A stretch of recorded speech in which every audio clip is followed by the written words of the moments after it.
Buenas noches a todas las personas que ingresan a esta transmisión de Facebook Live del Instituto Leusis.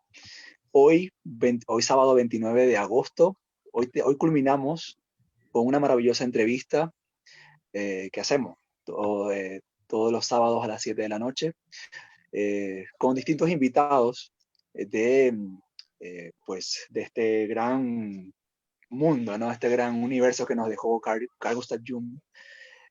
Tenemos hoy a una invitada pues muy especial, una invitada que además es miembro del instituto. Se trata nada más y nada menos que de la señora Rosa Amelia Iobe Nakazawa, ¿no? Ella es médico cirujano con maestría en salud pública, psicoterapeuta con formación en psicología analítica arquetípica junguiana, es router en la IAP y también tiene formación en constelaciones familiares y soluciones sistémicas. Es investigadora en medicina tradicional amazónica con más de 30 años de experiencia en el campo médico y de la medicina tradicional. Cofundadora, además, y responsable médico del Centro Taquihuasi de Rehabilitación de Toxicómanos e Investigación de las Medicinas Tradicionales Amazónicas.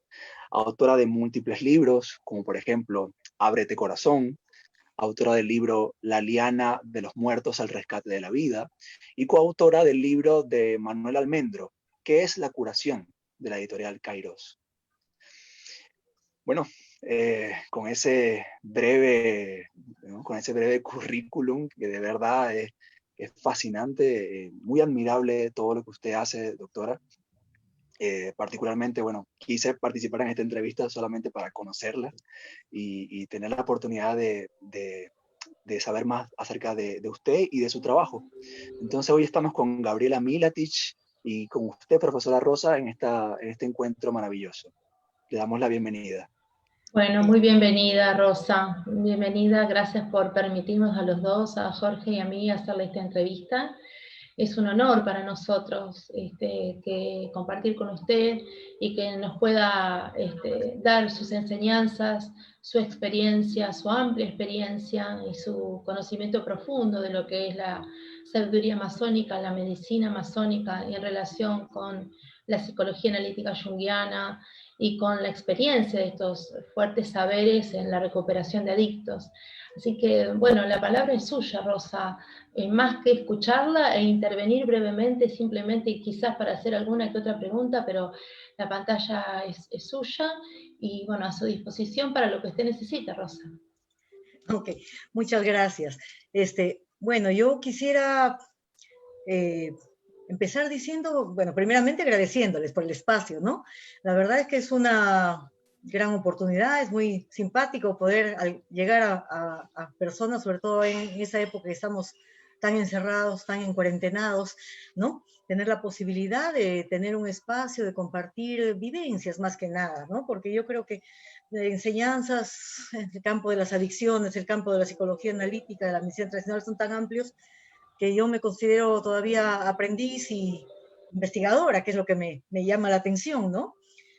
Pero más que nada yo quisiera compartir lo que hemos preparado, ¿no? Que es una pequeña charlita, una pequeña presentación de que hemos nominado psicología analítica, medicina tradicional y adicciones, ¿no? Pero Okay. quisiera más que nada empezar diciendo que lo que voy a compartir es más que nada mi experiencia de vida, porque en realidad es muy difícil separar lo que es lo que se ha aprendido, lo que se hace y lo que uno vive en el día a día, ¿no? ¿Cómo Entonces, empezó con esto, Rosa? ¿Cómo fue? vamos a decir que yo vine acá a la selva yo estudié en Lima, ¿no? Y soy natural de Lima, estudié en Lima, medicina, y vine acá porque había una ley que decía que los egresados teníamos obligatoriamente así, ¿no? Que venir a provincia, porque bueno, en provincia faltaban médicos, y hemos marchado, peleado, no queríamos salir del enclave conocido, pero bueno, ya fuimos forzados, y cuando llegué acá me maravillé porque encontré tantos conocimientos, tantos saberes, tantas plantas, tantas enfermedades y tanta necesidad sobre todo, ¿no? Yo cuando terminé de estudiar medicina tenía 25 años y aparentaba menos, entonces la verdad es que era difícil en Lima conseguir, por un lado, bueno, estamos hablando de hace 40 y tantos años, conseguir alguien que confíe en una mujer que tenía aspecto de ser menor para tratarle de alguna enfermedad interesante, digamos, delicada, ¿no? Entonces me la pasé pues como medio año allá viendo males de garganta de las amigas de mi abuelita que les pagaba la consulta para que no se me baje la moral y tenga pacientes. Y en eso vine acá a Tarapoto, o ya había venido a hacer el servicio rural, y había visto acá tantas necesidades, tantos cuadros clínicos y sobre todo tantas plantas medicinales, tantos saberes de medicina tradicional, que la verdad es que la opción lógica era volver acá, que era donde hacía falta y donde yo estaba mi corazón ya, de algún modo con mal de montaña, decimos, ¿no? Tenía ganas de volver. Entonces, cuando volví acá, era una época un poco complicada, era un poco antes de los 80, ¿no? En el año 78, 79, y había terrorismo, había narcotráfico. San Martín, yo estoy acá en Tarapoto ahora, ¿no? Es en la región San Martín, es una zona de ceja de montaña, ¿no? Es alta Amazonía. Era una zona que era la primera productora de hoja de coca, ¿no? Entonces venía mucha gente de fuera para el cultivo de la hoja de coca y el problema era de que parte de su pago se lo daban en pasta básica, que es como el crack, ¿no? Es una Sí, mezcla claro. de la bruta, le llaman acá, ¿no? Sí, Es una sí, mezcla de súper adictivo. súper adictivo porque tiene muchos componentes tóxicos, ¿no? Entonces, al mismo tiempo, había mucha medicina tradicional. Había pocos recursos para comprar fármacos en las farmacias, pero la gente se curaba con medicina tradicional y eso fue lo que llamó mi atención y que me dio ganas de investigar más que nada, ¿no? Porque bueno, no había muchas cosas que hacer acá, no había cines, no había teatros, no había librerías, ¿no? Entonces, dedicarse a investigar, a estudiar, a curiosear la naturaleza también, porque hay bastante naturaleza interesante. Entonces, en este proceso, digamos, ¿no? Conocí al que ahora es mi esposo y estaba en proceso de separación de mi primer matrimonio. Y él estaba investigando medicinas tradicionales y me llamó la atención los estados modificados de conciencia. Yo no tengo experiencia personal ni familiar de consumo de drogas, ¿no? No en mi familia, mi papá fumaba un cigarrito de vez en cuando, una copita de licor de vez en cuando, pero no era una problemática que me llame la atención a nivel personal.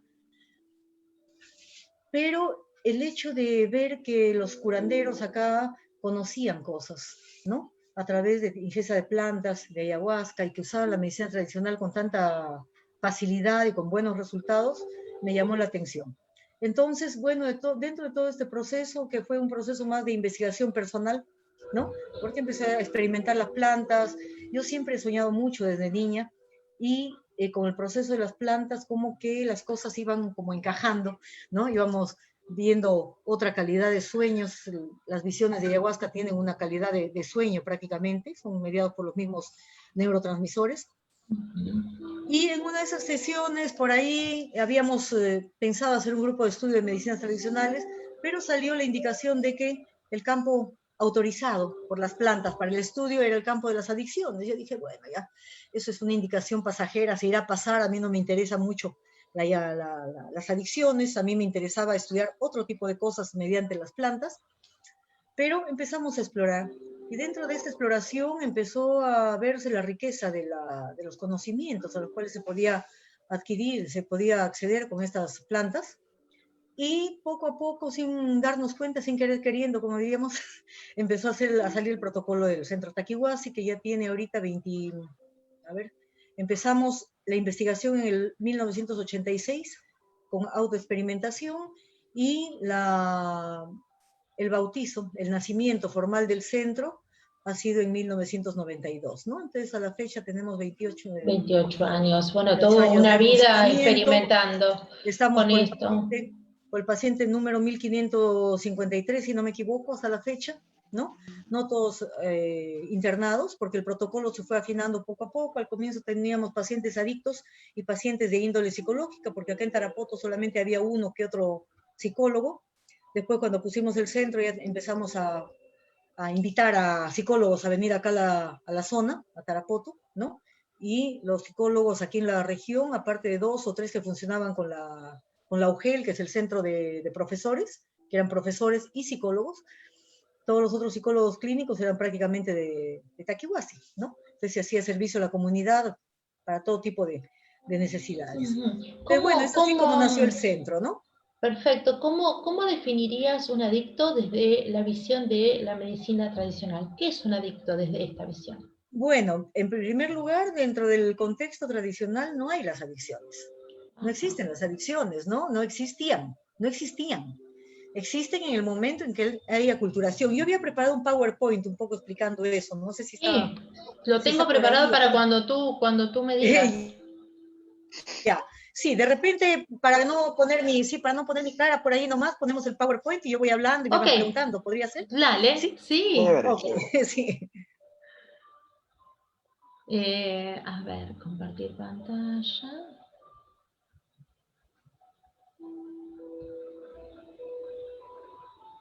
¿Se ve? No. No, todavía no. Todavía no se ve. ¿Ahora? Sí, se va a ver. Sí. Sí, yo creo que ya se va a ver. Ok. ¿Me dicen, No, todavía no. Pero diríamos que acá lo que nos llamó mucho la atención, ahí está. Lo que nos llamó mucho la atención era de que en este sitio donde se producía el veneno, por decirlo así, el tóxico, también había muchísimos recursos de tratamiento, ¿no? Porque hay estudios de medicina tradicional peruana, sobre todo de uso del San Pedro, ¿no? La huachuma, un cactus con capacidad psicoactiva también para el alcoholismo en el norte del Perú, ¿no?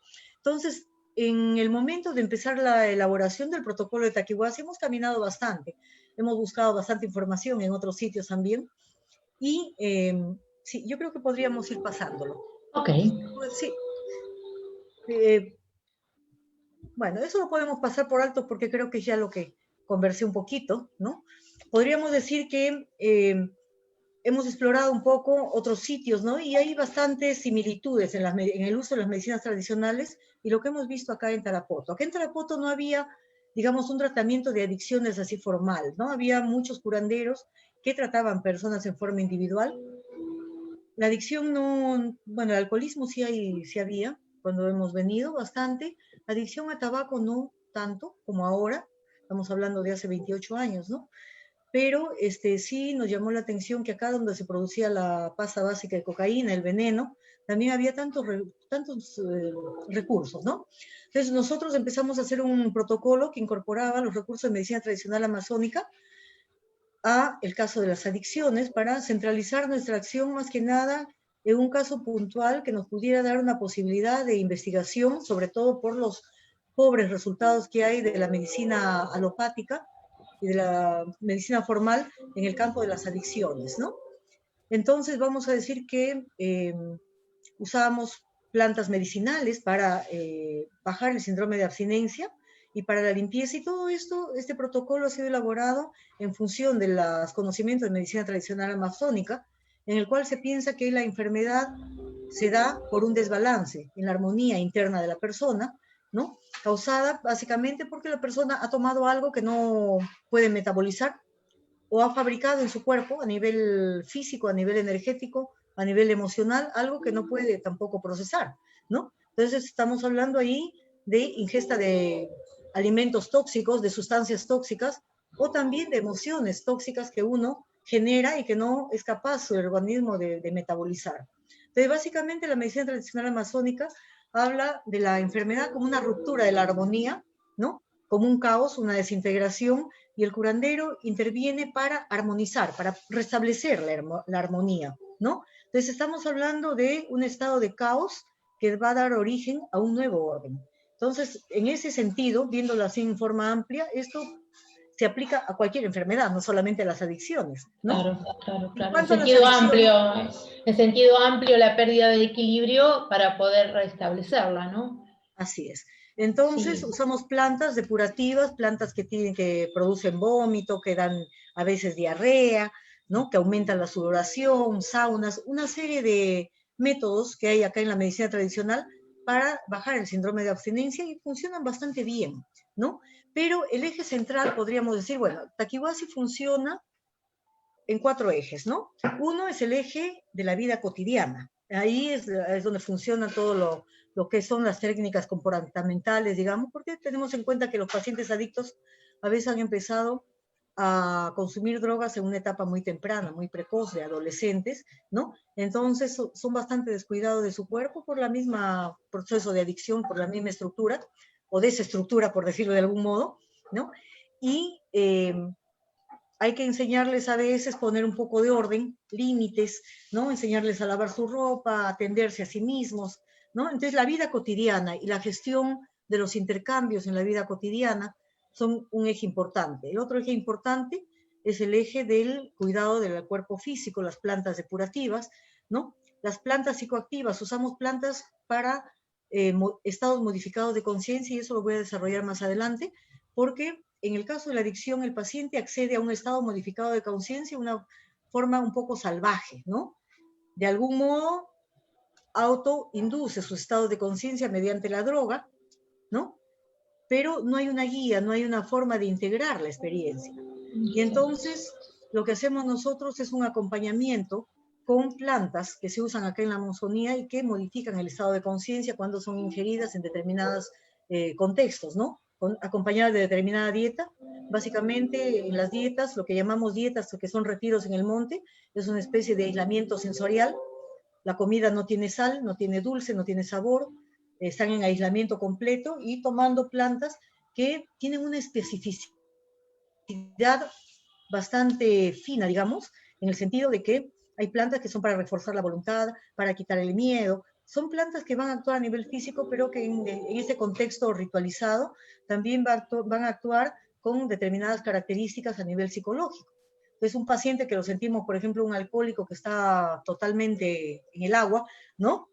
Desestructurado, le vamos a dar una planta que tenga una estructura que lo va a poner más vertical, más protegido. Un paciente que consume cocaína, que está duro por la cocaína, ¿no? Una estructura bastante rígida, vamos a darle plantas que lo conecten más con la emoción, que le van a dar un poco más de flexibilidad, ¿no? Entonces, y el ayahuasca, las plantas que tienen efecto psicoactivo acá se llaman plantas maestras, porque enseñan a través de sueños, de insights, ¿no? O cuando se hacen las sesiones ritualizadas por visiones, con plantas visionarias, y entonces los pacientes van a acceder al conocimiento sobre determinadas áreas de su vida, ¿no? Los dibujos que yo voy a pasar acá en este PowerPoint son dibujos hechos por nuestros pacientes. Todos los dibujos son hechos por los pacientes y que corresponden a determinada etapa del tratamiento. Entonces, por ejemplo, a través de las sesiones de ayahuasca, nosotros tenemos que los pacientes pueden acceder a hacer un diagnóstico de su estado físico, un corazón roto, una pérdida de la visión interna, ¿no? El tercer ojo herido, y también el estado de deterioro físico, ¿no? Este dibujo de acá arriba, el dibujo primero, es un dibujo de un paciente alcohólico, ¿no? Consumidor de alcohol, y que sentía que su cuerpo estaba así, ¿no? En proceso de franco deterioro, ¿no? Inclusive con mosquitas encima. Y el dibujo acá en blanco y negro es de un paciente consumidor habitual de cannabis, de cocaína, de marihuana, en que vemos cómo toda la energía está en la cabeza, ¿no? Y hay todas esas puntas, ¿no? Que corresponden. Yo trabajo mucho con gráficos, aparte de hacer el seguimiento biomédico de Takiwasi, de ver el estado físico de los pacientes y la parte de investigación de esto, animo talleres de simbolismo, ¿no? Que nacieron un poco espontáneamente. Yo siempre he contado muchos cuentos a mis hijos desde chicos, ¿no? Me gustaba mucho hacerlos dibujar, también me gusta dibujar. Y entonces cuando me invitaron a Takiwasi a hacer algo con los pacientes, porque necesitaban un poco de presencia materna, digamos, yo era la única mujer en el equipo, ¿no? Querían que haga charlitas de lavado de manos y esas cosas, pero la verdad es que no tenían gracia, pues, no era emocionante eso, ¿no? Entonces dije, mejor vamos a contar cuentos a los pacientes y vamos a hacerles hacer dibujos, y como en esos días también vino un amigo que es teatrero y que hace máscaras, me enseñó a hacer máscaras, pues empezamos a trabajar con todo esto, y de repente mi charla se ha estructurado un poco desde mi experiencia personal, porque en realidad yo he llegado a Jung a través de todo esto. Yo he empezado primero como médico, después a curiosear la medicina tradicional, y después a curiosear el campo de las adicciones, ¿no? Y después, con todo este material que salía y sin saber qué hacer con todo esto, ¿no? Dije, uy, ¿y cómo lo comprendo? Y la única forma de comprenderlo es con Jung, es lo que más se acerca a Jung. Sí, claro, Jung tiene muchísima relación con la expresión artística, el uso del color, la emoción plasmada, ¿no? A través de un dibujo, que Así es, a porque veces no hace falta saber dibujar, simplemente es dejarse guiar y con la emoción y con la sensación plasmar estos hermosos y profundísimos e impactantes dibujos que trajiste, Rosa, realmente hablan por sí mismos, ¿no? sí, así es, ¿no? Entonces, por ejemplo, no sé, tengo la cabeza llena de inquietudes y de curiosidades con respecto al campo de las adicciones y cómo poderlas decriptar,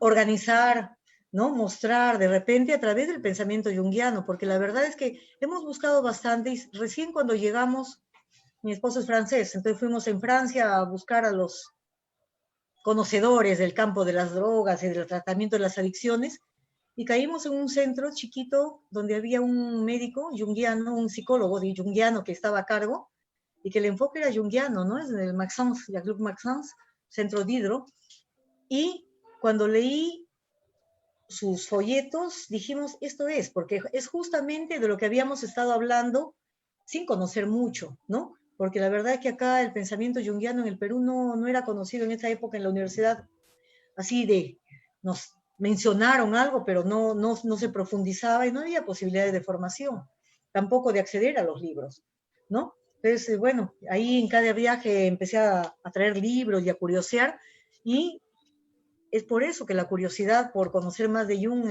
nació, ¿no? Entonces vemos acá, por ejemplo, que todos los pacientes que consumían marihuana, ¿no? Y que supuestamente es la droga del peace and love, ¿no?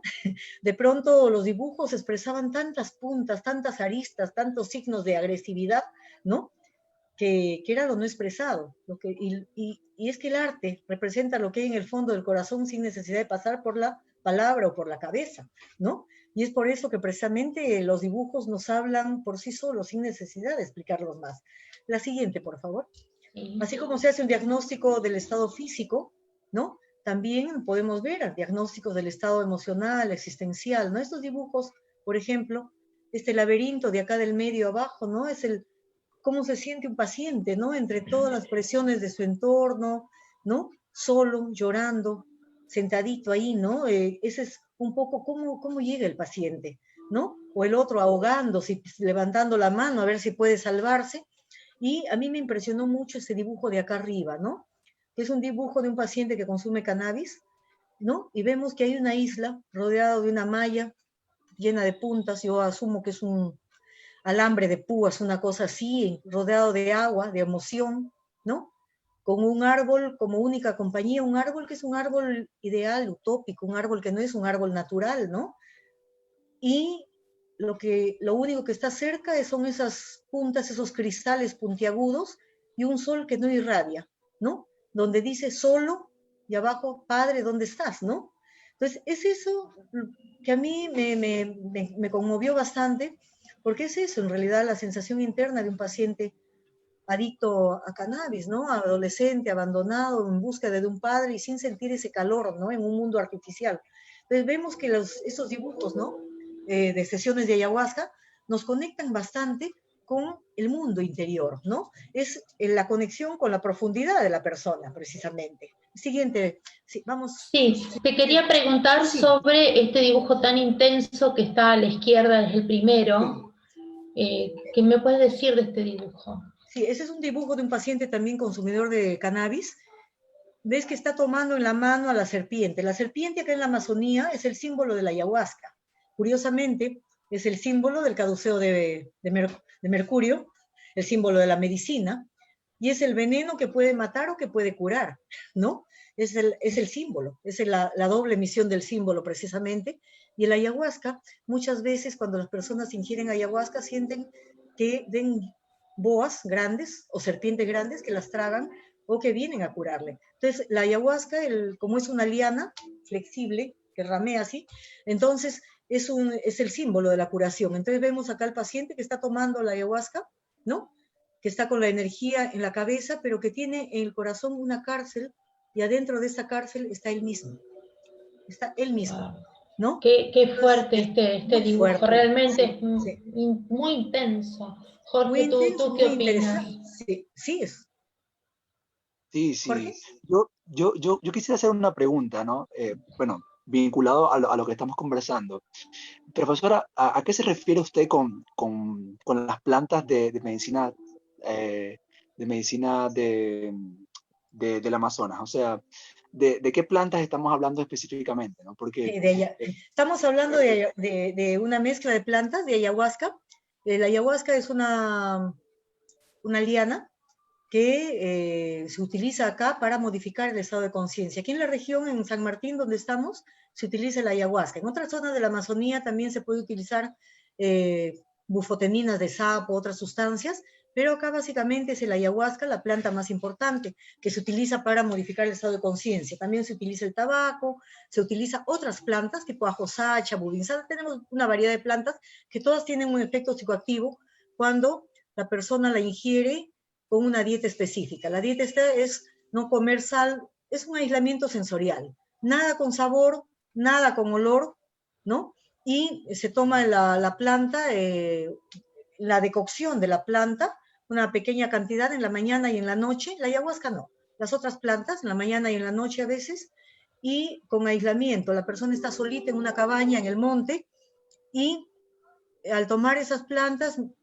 con esa dieta, que es una dieta bien hipocalórica, rica en potasio, se asume, lo que asumo de acuerdo a la investigación que hemos hecho, es que lo que hace la dieta esta es modificarla a nivel de la membrana celular, el intercambio, la membrana celular. Es como poner los relojes biológicos en neutro, digamos, como hacer una inversión de energía que hace que al comienzo empezamos a sudar bastante, al octavo día de estar en este proceso, el sudor ya no tiene sal, ya no tiene olor, inclusive los animalitos, los buenos animalitos, los pajaritos, las mariposas que están en el monte se acercan. A Dios gracias, nunca se me ha acercado un alacrán ni una víbora, pero es como que el ser humano pierde, ¿no? Pierde su olor, todo aquello que la cultura nos ha dado y que al mismo tiempo contribuye a aislarnos un poco de nuestra propia esencia mamífera, por decirlo de algún modo, ¿no? Entonces, en este contexto, los pacientes van a la chacra y se someten a este tratamiento de explorar su interior. Pero esos dibujos son básicamente hechos mediante sesiones de ayahuasca. La sesión de ayahuasca es una sesión en que se ingiere la planta, el efecto dura unas 3 o 4 horas. Anteanoche hemos tenido una, por ejemplo, empezamos a las 9, terminamos a las 4 de la mañana, y durante ese tiempo el paciente, por efecto de la ayahuasca, se conecta con su mundo interior, empieza a tener visiones, ¿no? Muchas veces decimos que el lenguaje de la ayahuasca es un lenguaje analógico, metafórico, simbólico, ¿no? Vemos imágenes, pero que vienen muy, muy frecuentemente asociados a emoción, porque el objeto, ¿no?, psicológico que está teniendo esta imagen es del mundo interior de la persona, ¿no? Por eso es que nosotros rechazamos mucho cuando hay personas que dicen que la ayahuasca es una planta alucinógena o psicodélica, ¿no? En realidad no es esa la esencia. La esencia es que es una planta que favorece la introspección y el ingreso al mundo interior, y al formar imagen, ¿no?, al mismo tiempo no es adictiva, porque lo que hemos visto es que todas aquellas sustancias que generan adicción son aquellas que la persona no puede integrar, no puede comprender. En el ayahuasca sí hay integración de la imagen, ¿no? Y entonces no hay adicción. Además el sabor es bien feo. A mí no. Y la verdad es que conforme uno va tomando, no es un dulce, ¿eh? No es un cafecito, pongamos. Y en qué, muy amargo. justamente gracias Jorge, justamente eso es lo que quería preguntar, ¿en qué condiciones debe llevarse esta sanación, ¿no? ¿Bajo qué control o bajo Bueno, qué los pacientes de guardia, con Taquihuasi, sí, protocolo? sí, tenemos pacientes ambulatorios, que son aquellos que están menos impregnados, con menos tiempo de adicción, y tenemos el tratamiento de fondo que hacemos. Somos un centro piloto, entonces no tenemos muchos pacientes, tenemos máximo 15 en permanencia. Es en una modalidad de comunidad terapéutica. Hemos sido la segunda comunidad terapéutica aprobada por el ministerio. Damos informes al Ministerio de Salud de todos los pacientes, de la evolución y de todo el recorrido. ¿no? Yo me encargo de hacer los informes anuales también de evolución de pacientes y de tratamiento y la parte del impacto físico de las plantas sobre el paciente. O sea, hago un examen de ingreso, un examen médico con análisis, con todo lo que debe haber, ¿no? Al mes hacemos otro examen y al egreso también para cerciorarnos de que el paciente está saliendo en perfecto estado físico. Pero estas sesiones se hacen más o menos una vez por semana, en la noche, con un ayuno previo de mediodía más o menos, ¿no? Y se ingiere una pequeña cantidad de la preparación, 30 a 60 mililitros, dependiendo de la estructura de la persona, y la sesión dura 4 horas, es una sesión ritualizada, en que los que estamos, digamos, llevando a cabo la sesión, nos acercamos frecuentemente a cada uno de los pacientes, es una sesión grupal, nos acercamos para ver cómo están, para proteger, se usa el tabaco como la fumaza de tabaco como factor de protección, hacemos curaciones individuales porque nosotros también acompañamos y tomamos el ayahuasca, y entonces también hay visiones que tenemos nosotros sobre los pacientes y que nos orientan un poco para acompañarlos en el tratamiento. Al día siguiente de la sesión de ayahuasca, los pacientes cortan el ayuno con una ensaladita, con el desayuno, y inmediatamente cada uno va a una computadora y relata su experiencia. Hay un formato que tenemos, un protocolo, y hacen el dibujo que representa lo que ellos han tenido en sus sesiones. Sin embargo, lo que yo tengo acá no son dibujos de sesiones de ayahuasca, algunos sí, pero son más que nada dibujos de temas que yo trabajo en mis talleres. El taller que yo tengo está estructurado en 3 etapas. Hay una etapa que es la etapa del rey, que es la etapa de diagnóstico, en que trabajamos mucho con cuentos de Grimm, pero para reforzar el yo, ¿no? Para conocer un poco, primero empiezo reforzando el yo con las cualidades, hacemos el epitafio. La bienvenida a mi taller es el epitafio. ¿Qué cosa quieres que diga tu epitafio cuando hayas muerto? Es un poco fúnebre aparentemente, pero en un paciente que todavía no ha tocado el trabajo con lo simbólico y todo eso, para mí es importante, porque es así de un momento a otro, en un momento en que nadie lo pensó, decirme para qué cosa quiere que sirva su vida, ¿no? ¿Para qué quieres que cuando tú hayas partido de este mundo, qué cosa quieres haber dejado de recuerdo? Yo he pasado por la experiencia y es muy fuerte, realmente te reubica rápidamente en otro lugar. Claro, ese ejercicio yo lo saqué en realidad porque mis hijos, Gonzalo entre ellos, estaban en los Boy Scouts. Y como un parte del juego, había el juego del epitafio. Entonces yo dije, qué interesante, eso puede ser muy terapéutico, porque a mí también me sacudió, ¿no? Uno no piensa qué cosa. Entonces empezamos con eso. Después tenemos cuentos tipo Sacercito Valiente, Gato con Botas, en que trabajamos las cualidades y los componentes de cada paciente. Y después paso a la etapa que llamo el camino del héroe, en que hacemos un poco de sociogenogramas, de psicogenealogía, ¿no? Constelaciones familiares, proyecto sentido, todo eso. Y hago dibujos, ¿no? Vamos a ver más adelante los dibujos que yo tengo en la estructura de los padres, por ejemplo. La próxima, ¿cierto, Rosa? Sí. ¿No? Entonces trabajamos.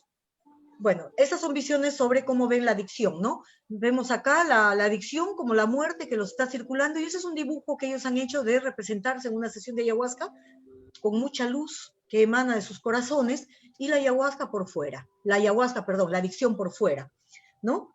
Esos dibujos del medio, el de arriba, son las múltiples facetas que tiene cada uno con esa sonrisa un poco cínica, digamos, durante el consumo, es una imagen de consumo.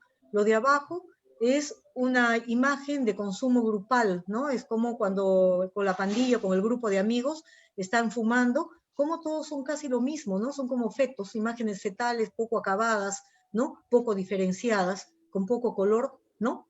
Y que están ahí abrazándose unos a otros y apoyándose mutuamente, porque hay una soledad muy grande en la experiencia misma de toxicomanía, de fumar en grupo. Se tiene la ilusión de estar en el grupo, pero en realidad cada uno está en su propia isla, ¿no? Es lo que nos dicen. Y esta de acá al costado, que es una imagen de curación de la adicción, que son estas imágenes tipo homínidos, medios poco entre humanos y animalitos, y que están siendo curados, englobados con el color de la serpiente ayahuasca. Podríamos pasar al siguiente de repente. Sí, qué interesante esta, permíteme Rosa, aquí Sí. hay dos serpientes que están haciendo el trabajo de sanación. Sí. Y cuando vos decías antes, el caducio de Mercurio tiene justamente dos serpientes entrelazadas, ¿no? Qué fuerte este dibujo, realmente muy fuerte. Permítame un segundito a ver si Y esos puedo son de pasar. pacientes que no son artistas, ¿ah? Eso es interesante. No, claro, la simple emoción siendo plasmada, ¿no? Realmente. Sí. Hay muchos pacientes inclusive que nunca habían dibujado y que cuando empiezan a dibujar le toman el gusto, ¿no? Y después deciden hacer cursos. Hay uno, por ejemplo, que decidió trabajar en vitrales, ¿no?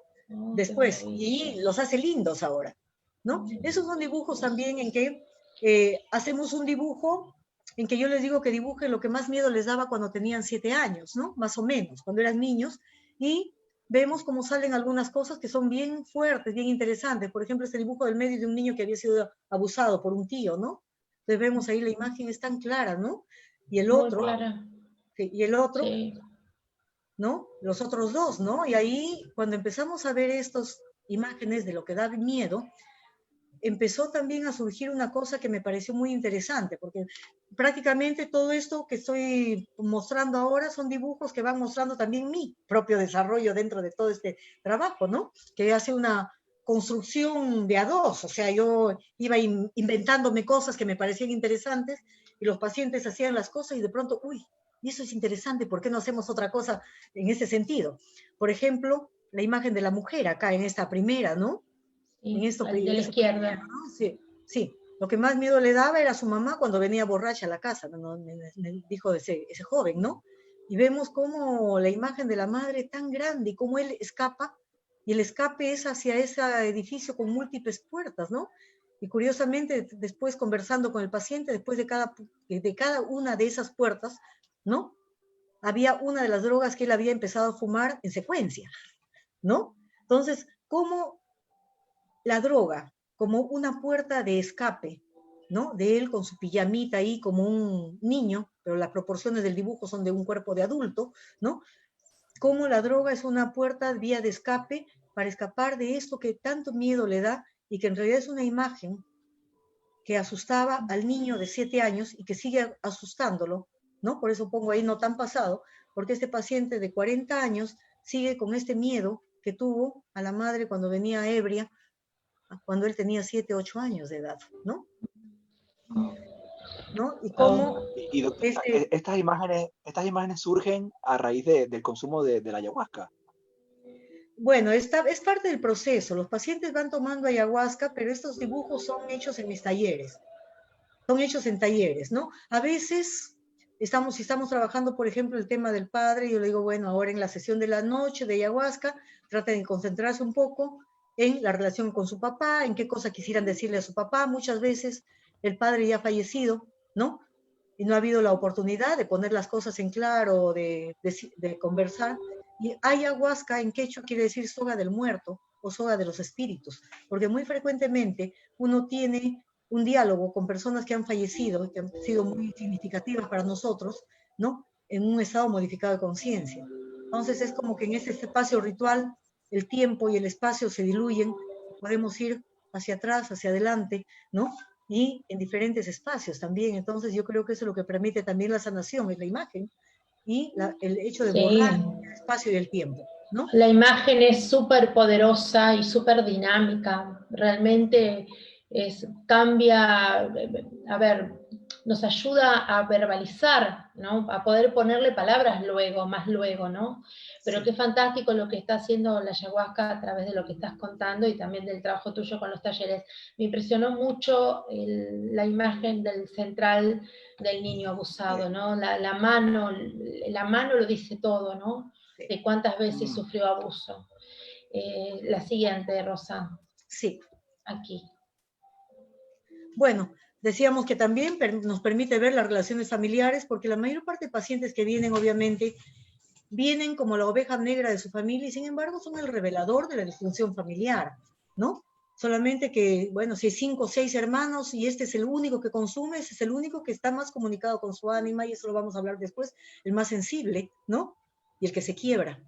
y el que busca el escape. Entonces vemos, por ejemplo, acá esta imagen de arriba, es un joven que es hijo único, ¿no? Y que tenía la ilusión siempre de irse lejos de su mamá, y cuando hizo ese dibujo, se dio cuenta que era de algún modo su mamá que lo mantenía cerca de él, cerca de ella. Él decía, con lazos sumamente sutiles, ¿no? Que es como la tela de araña. Muchas veces nosotros nos acordamos del dibujo anterior, de lo que más miedo le daba a ese niño. También era un hijo único que había tenido asma de niño y que tenía una mamá sumamente sobreprotectora. Claro. ¿Ya? La araña está muy relacionada con el arquetipo de la Vemos madre, en la sumamente lámina relacionada. anterior y en estas dos, aquí hay unas arañas y la verdad es que esta de acá arriba, del medio, es bien fea, bien asustadora, porque tiene unos colmillos, es sumamente agresiva. Tiene 4 patas, 4 extremidades y es una araña, pero es fea, ¿no? Y yo quisiera también ver acá, ¿no? Cómo trabajamos con mandalas, con los mandatos familiares, por ejemplo, los valores de la familia, vemos el corazón roto, la muerte como símbolo de la familia, ¿no?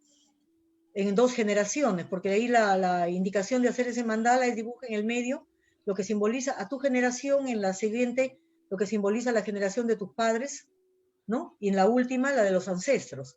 Entonces vemos que el signo de la muerte se repite, ¿no? En los ancestros. Y abajo vemos una cruz también, así que sí, sí. vuelve a repetir en la generación presente. Sí. Y los mandatos familiares que dan forma a ese mandala, que limitan la expansión de ese mandala, que son el trabajo, el dinero, el rigor, ¿no? Todas las cosas que son los valores o las órdenes para el paciente que va adquiriendo a lo largo de su vida en la familia. Ese dibujo de acá, del extremo inferior, ¿no? Es un dibujo que hago que es mostrar el entorno familiar, cómo vivió su entorno familiar alrededor de los 7, 8 años. ¿El ¿no? de la izquierda o el de la derecha, Rosa? De abajo, el cuadradito. Ese donde está el niñito, chiquito, ese, ¿no? Sí, y que van poniendo todos los miembros de su familia que recuerdan a esa edad, con vínculo ondulado para lo que es lazo afectivo y vínculo recto para lo que es vínculo económico.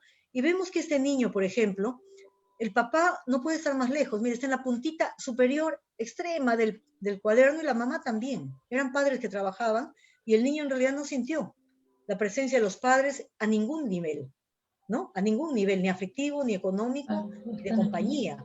Muchas veces ponen, esos son dibujos que hacemos siempre, ahí ponen la mascota, un profesor, los amigos, pero una cosa que se repite mucho, la mamá muchas veces está más cerca, pero el papá casi siempre está muy lejos, ¿no? Y puede ser un padre que ha vivido con ellos, pero que ha estado de cuerpo presente y de alma ausente, ¿no? Claro que sí. Vemos aquí en este dibujo superior, ahí arriba, este chico que tiene la madre araña, ¿no? El papá con una hacha en la cabeza, dice padre escapado del asilo, y el paciente es este personaje chiquitito con una pata de palo, con su machete, que tiene como tarea liberar a la hermana y liberar al padre de sus ataduras, ¿no? Y este de abajo, ¿no? Dibujo de Matías, en que vemos que en realidad yo no veo alegría en esa familia, es hijo único también, pero la expresión de la mamá, el papá y él son exactamente iguales, ¿no? Es como que los 3 estuvieran con la cara congelada. Y los ojos también, ¿no? Con las pupilas dilatadas. Sí, la mirada está congelada en los 3, ¿no? Entonces me decía, yo me parezco mucho a mi papá y a mi mamá, y sin embargo acá vemos que él también al mismo tiempo es el niño rey, no es el más grande de los 2. Papá y mamá son más pequeñitos. Él es el más grande, ¿no? Y los 3 tienen las pintitas estas que son del equipo de fútbol favorito de la familia, ¿no? Y bueno, vemos que ahí qué dificultad tendrá él para poderse individualizar, para poderse separar, ¿no? Y diferenciar de papá y de mamá. Claro, distinguirse. No puede. La siguiente, por favor. Entonces, esos son otros dibujos que hacemos, que les hago que dibujen un árbol, que significa su vida, y ellos cosechando los frutos de su vida, y vemos que la mayoría tienen árboles utópicos, árboles donde no pueden cosechar logros positivos, buenos en su vida, porque si bien hay algunos que los árboles tienen buenas raíces y que ellos pueden acceder a coger los frutos, ¿no? En realidad, por ejemplo, vemos que está en 2 círculos, un paciente con bastantes síntomas de depresión, ¿no? Está totalmente encapsulado ahí en la tristeza, en las líneas celestes, y el árbol es un árbol muerto, no tiene ramas, no tiene uno que otro brotecito, ¿no? Y los frutos, la verdad es que son miserables, no se notan, son muy pequeñitos, ¿no? Él me decía, no, es que mi familia siembra aceitunas, cultiva aceitunas, pero aunque se hacen aceitunas, ahí son muy, muy pequeñitas. Y los otros dos, que son pacientes, el primero es un paciente heroinómano y el segundo marihuana, ¿no? Vemos que los árboles son árboles utópicos, son árboles que no existen en la vida real, y la posibilidad de infestación, ¿no? De ser poseídos, ¿no? Poseídos, como ellos dicen, por la droga, por el alma de la droga, está ahí, ¿no? Mucha conexión. Sí, el dibujo del medio, el dibujo Sí. central es muy, muy expresivo, muy claro Sí. lo que está. Sí, está, no El pisa tierra. fantasmita, no, claro, el Y él no fantasmita y pisa tierra, tampoco está pisa volando. tierra. Sí, no pisa Exacto. tierra, está volando, tiene un color ceniciento, no está vivo, ¿no? Y ese de acá con la mano cortada, Aquí. ¿no? Tiene la mano cortada, sí. Y el árbol tiene espinas, ¿no? Entonces, es un árbol inclusive, este es un chico heroinómano, ¿no? Pero vemos que cuando este dibujo de árbol, ¿no? Para mí quiere decir, por un lado, veo heridas de infancia, ¿no? Mido un poco la edad del paciente, a veces se detecta abuso infantil también de acuerdo a las heridas que ponen en el tronco del árbol, pero la noción de haber podido obtener un fruto hasta el momento actual en su vida es mínimo, ¿no? La siguiente, por favor.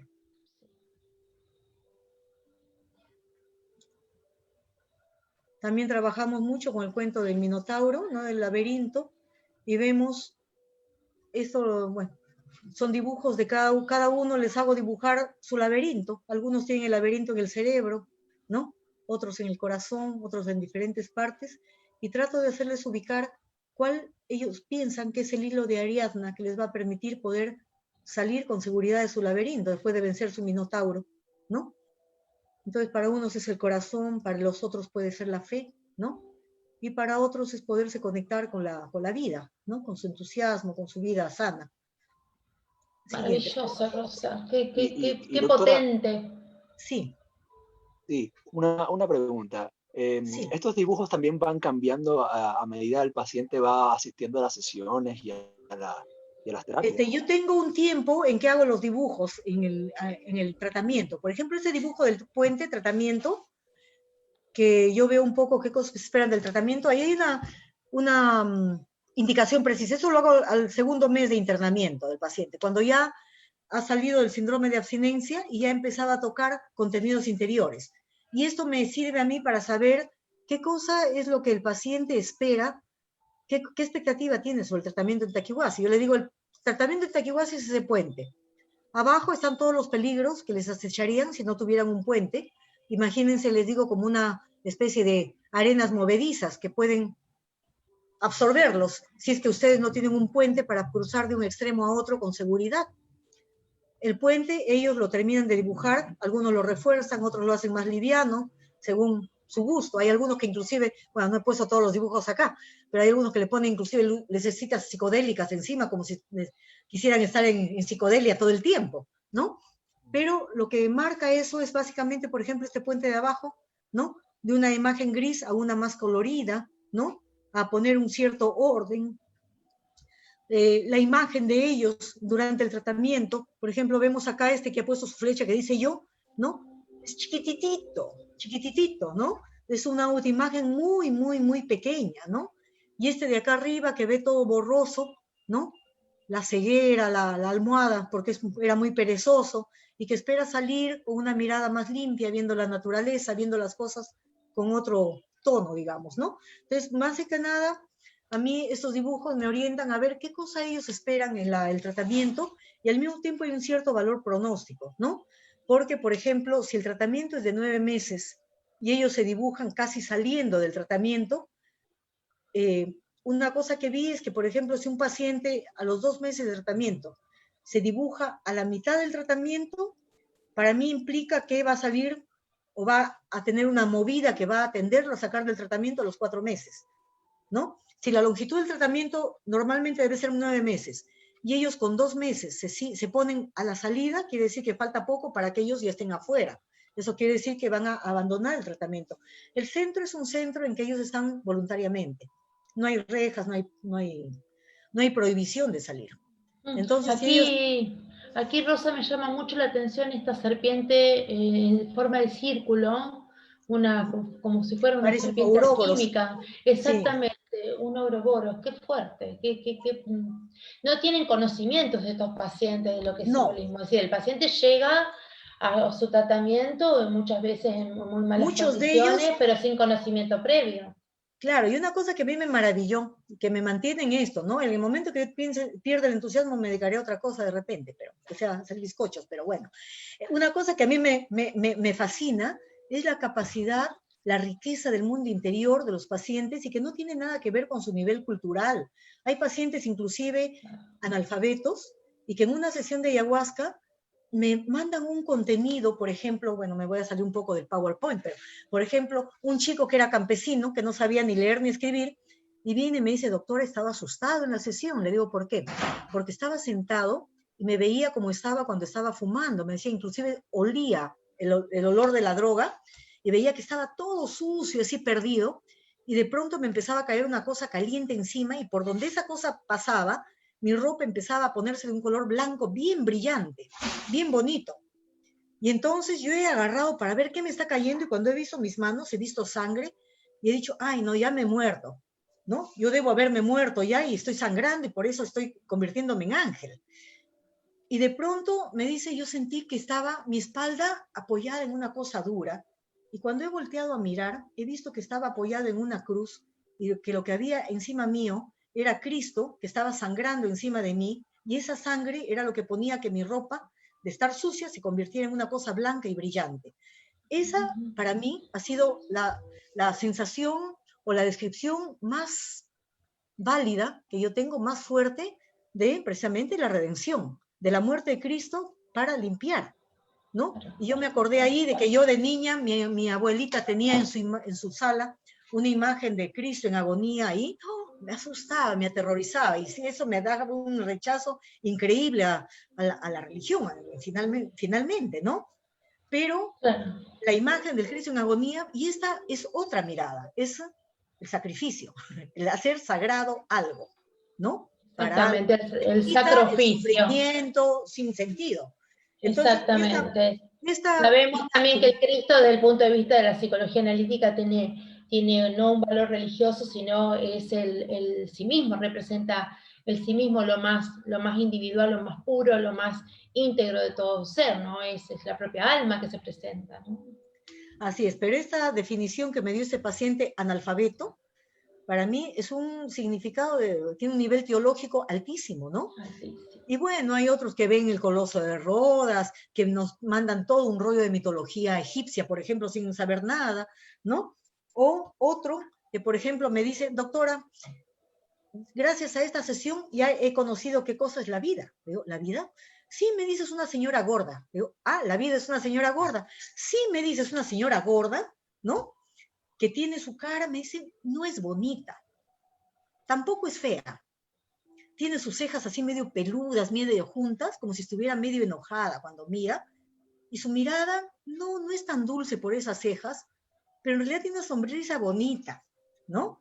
Entonces, y es bien gorda, así tiene unos senos bien grandes, como si hubiera dado de mamar a un montón de hijos. Me dice, esa es la vida. No es bonita, no es fea, es muy generosa, ¿no? No es buena siempre, puede ser hasta medio mala, pero sonríe con mucha dulzura, ¿no?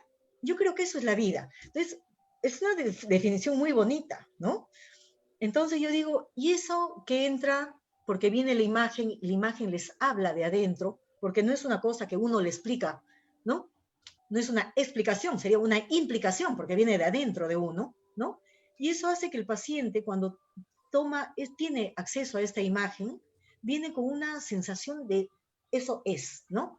No hay por qué discutirlo, ¿no? Claro, es la certeza Yo ya vi la vida total. y para mí es eso. Y aunque otros me digan que es diferente, no, para mí es esto y eso está ahí adentro y ya no se mueve. Entonces, yo creo que ese es el valor precisamente de poder acceder a este conocimiento. Yo creo que la ayahuasca es en este sentido un facilitador, ¿no? Para entrar un poquito más rápido de repente al mundo interior, ¿no? Para poderlo explorar mejor. Y la tarea es de acompañar un poco, sí, pues de acompañar para poderlo integrar. Pero a veces no es necesario mucho. también esas imágenes de estado actual, ¿no? Bueno, vamos a decir que esta imagen de arriba, un sexo en llamas, es porque en Taquihuasi obviamente están 9 meses en un entorno masculino, en el cual no hay actividad sexual, ¿no? Entonces, sí, a veces ahí medio fogosos los chicos, ¿no? Pero... Muy gráfico. Sí, ¿no? Y son mandalas que trabajamos sobre su estado actual, pero vemos cómo poco a poco la luz se va abriendo paso de adentro hacia afuera, ¿no? Entonces, un poco irse iluminando desde adentro, ¿no? Hacia afuera, replegando la muerte, las sombras, las cosas. Este chico de acá, del azul de abajo, que tiene las dos calaveritas, era un chico suizo, ¿no? Muy puntual, muy con el trabajo así muy estricto, muy rígido, ¿no? Y que poco a poco empezó a tomar contacto con la naturaleza, con sus percepciones, con sus sensaciones, con su cuerpo, con lo que él quería, con su entusiasmo, ¿no? Y empezó a replegar un poco las máquinas y toda la informática de la que estaba él imbuido antes de venir ¿no? al centro. Entonces, bueno, podemos ver el diagnóstico del estado físico, del estado emocional, del pasado, de las vivencias, de las cosas que dan miedo y del estado actual también. La siguiente, por favor.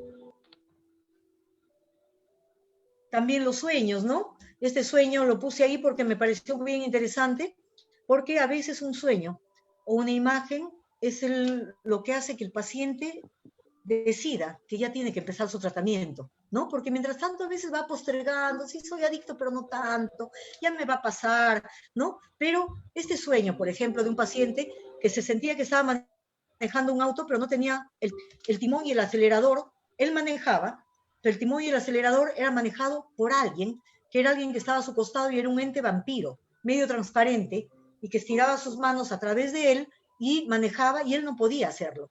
Entonces este ente vampiro empieza a acelerar el carro y él tiene miedo, porque empieza a ganar velocidad y a ganar velocidad y él tiene miedo porque no tiene el control él. Hasta que empieza a empujar a este ente vampiro y de un momento a otro puede poner la palanca de cambios en neutral y el carro se para un poco y él puede recuperar su asiento y el timón, ¿no? En este sueño, su copiloto, el que iba al costado, era un amigo de consumo, que le llamaba el Gordo Díaz, y una chica, ¿no? Entonces, en su vida real, su amigo era tenían un microbús y el Gordo Díaz sí le ayudaba, pero todas las ganancias del trabajo del día era para irse a consumir drogas juntos, ¿no? Entonces, de algún modo, cuando me dice, se despertó asustado y sudando de este sueño, entonces era un sueño significativo, ¿no? Pero le digo, bueno, ¿qué entiendes tú de tu sueño? Me dice, siento como que ese vampiro que está al costado me estaba chupando toda mi sangre y mi energía y que era la droga, ¿no? Y que gracias a eso yo a veces estoy a mucha velocidad y siento que tengo miedo de irme a algún precipicio porque yo no puedo controlar mi vida, porque es la droga la que me controla, ¿no? Y entonces, bueno, y la segunda parte, ¿cómo haces para recuperar el control de tu vida? Me dice, bueno, tengo que primero querer empujar al vampiro. Y después tengo que poner el carro en neutro, o sea, pararlo, ponerlo, no seguir en actividad, sino pararlo. Y pararlo implica hacer un paréntesis. Y dijo, bueno, de repente es como venir a Taquihuasi, sin que estoy lejos de mi casa por un tiempo hasta poderme reorganizar, ¿no? Entonces, este sueño, ¿no? Que tuvo antes de venir al centro y que fue un poco lo que le impulsó a venir a su tratamiento, ¿no? Porque se asustó de la sensación en su cuerpo de velocidad y de descontrol y el vampiro al costado. Entonces, esta imagen tan potente y tan fuerte que fue antes de entrar al tratamiento, que lo decidió entrar al tratamiento, ¿no? Es importante porque es necesario que el paciente de un momento a otro se ponga en neutro, haga un alto en su vida y diga, bueno, qué cosa es lo que quiero. La siguiente, por favor. Bueno, entonces ahí empieza el camino de curación. Ese es un dibujo que trabajamos sobre la resiliencia para que ellos identifiquen sus heridas, ¿no? Vemos esa cárcel, prisión en la parte del sexo, la sexualidad, ¿no? Con una llave. Y la siguiente cosa que les hago hacer después de hacer las heridas es que dibujen y qué cosa tú puedes hacer para curar esas heridas. Y entonces lo que él puso ahí arriba fue ese triángulo que para él significa hacer sagrada la función sexual, ¿no? Y bueno, lo de arriba es iluminar su corazón, poner música en su cerebro, ¿no? Entonces son cosas... Esto es fuerte también, ¿no? Sí, Las manos que se caen gotas, ¿no? Me sí. imagino que debe ser de agua. O... Sangre, según él era sudor y sangre. Ah. Sí, sí. ¿No? Wow. Y bueno, también ese es otro dibujo que hacemos de la montaña con todos los obstáculos que tienen para poder conseguir su meta, ¿no? Entonces vemos que hay una secuencia que los pacientes identifican en este camino de curación. Que, bueno, acá primero están las drogas y la confusión, después dónde está la tierra, o sea, están volando los diablitos, ¿no? Siempre hay una especie de sensación de ser poseído por la droga, ¿no? Después, ¿dónde está mi cuerpo? No tengo conexión con mi cuerpo. De ahí viene la pereza y ahí empieza el aprendizaje, la universidad de la vida, la universidad, ¿no?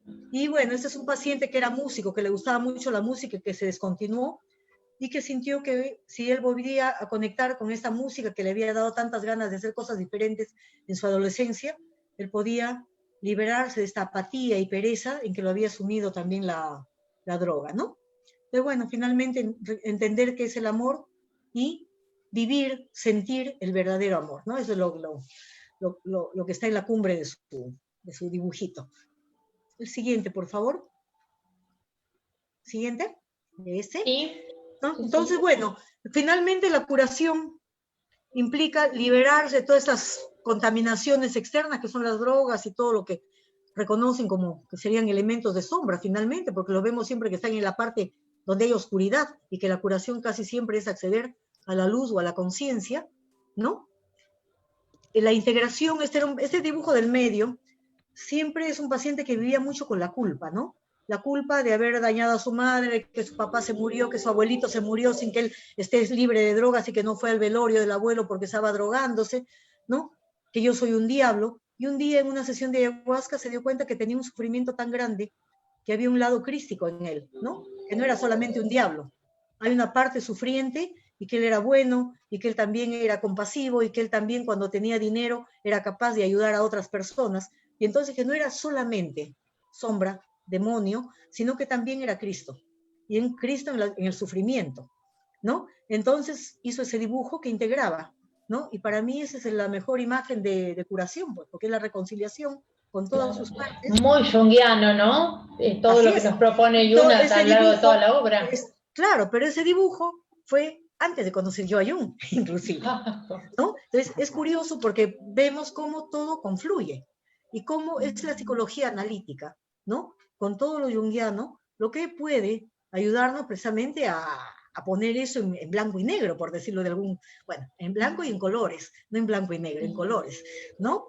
Entonces, también el entregarse a la curación, ¿no? Ser envuelto por estas haces de curación que en algún momento siente que lo aprisionan, pero que es un aprisionamiento para paralizarlo y darle el tiempo a recuperarse, ¿no? Ese es el dibujo de abajo. La siguiente, por favor. Sí. Sí, bueno, haciendo un paréntesis en su explicación, doctora, ya estamos, bueno, pasados unos 5 minutos de la hora. Sin embargo, sí, le damos, nos podemos extender, qué sé yo, unos 5 minutos más para... Ya, vamos a pasar rápidas entonces. Sí, realmente es un placer y con Jorge no queríamos interrumpirla ni cortar porque realmente está dando una clase. Sí, yo le decía a Gonzalo, uy, el material es como para 2 o 3 charlas, pero sí, vamos a ver. Realmente, pero bueno, la vamos a volver a convocar. Yo creo que vamos pasando rápido. Sí. ¿A dónde voy? Sí, ya, acá. Yo pienso que hay muchos enfoques para la adicción. Se va en la parte legal, la parte médica, la parte culpa, la parte delito, etcétera. Pero finalmente, no, la anterior me gustaría, de repente. Ok. ¿No? Ahí está. Sí, la anterior más. La anterior. Sí, esta. Ya, esto. ¿No? Dentro de todo esto nos preguntamos qué es la adicción. Y hay muchos términos yo me he comprado inclusive un diccionario de latín para poder entender bien los términos. Pero un paciente me dice, adicción es porque uno no puede hablar lo que uno siente, y yo creo que esa es la mejor definición que tuve. Adicción es lo que no se puede expresar. Y hay un sentido, y a la siguiente, entonces habría un sentido semántico, un sentido de la palabra o del sentido, del sentir. Siguiente lámina, por favor.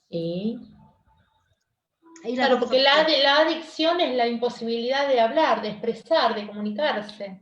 Así es, sí. Bueno, la siguiente todavía, ¿no? Entonces ahí siempre nos cuestionábamos si el estado modificado de conciencia es una tendencia innata de todo mamífero, porque los elefantes fermentan bayas, las cabras descubrieron el café gracias a ellas, yo soy cafeinómana, ¿no? Entonces, el modificar el estado de conciencia para llegar a esta sensación de comunicación con lo divino, ¿no? Con lo luminoso. Claro, porque Es en una realidad tendencia innata. todos estamos buscando la espiritualidad, es una Así es. función psíquica, como dice Así es, Jung, ¿no? ¿no? Y entonces el asunto es cómo uno la busca, ¿no? Okay. ¿Cómo uno la busca? Si uno la busca de una forma lícita, lícita depende de las leyes, eso no interesa mucho, pero de una forma guiada, de una forma que construya o de una forma regresiva. La siguiente, por favor. Entonces decimos que la búsqueda de sentido para los logoterapeutas o la comunicación con lo espiritual, con el mundo de las profundidades, dejando de lado el mundo el mundo, ¿no? De afuera. Algo interesante, Rosa, Es que estabas diciendo, sí, disculpa que te interrumpa, porque sí, justamente creo que el avance de todo este exceso en el consumo de las drogas es porque los seres humanos nos hemos desconectado de eso espiritual, ¿no?